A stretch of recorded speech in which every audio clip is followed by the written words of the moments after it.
السلام عليكم خوتي خواتاتي، كي دايرين؟ لاباس عليكم؟ نتمنى ان شاء الله تكونوا في صحه جيده على بركه الله. فيديو جديد، وصفه للتعب في الجسم ديالكم، لوليداتكم والنساء والرجال والرياضيين. يعني وصفه فيها الطاقه الحراريه اللي خاصه الجسم ديالنا. كوكو غني بالالياف وبالزيوت النباتيه وبالنشويات. الفول السوداني تعطينا الطاقة الحرارية. والعنصر الثاني هو الحليب، غني بالكالسيوم والبروتينات.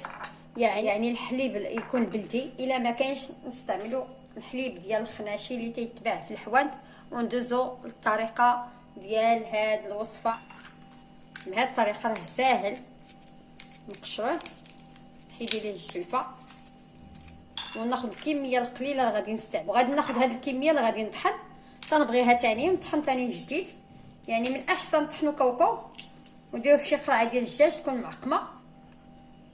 ناخذ كاس نطحن فيه الكميه اللي غادي. عرفاش طحنت كوكو؟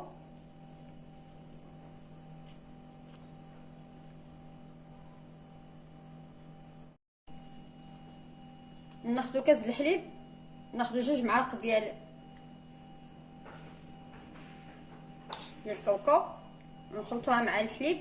يعني وجبه ديال الفطور ديالنا هي هذه مع الصباح. يعني غني بالالياف وبالطاقه الحراريه اللي غادي تخص الجسم ديالكم.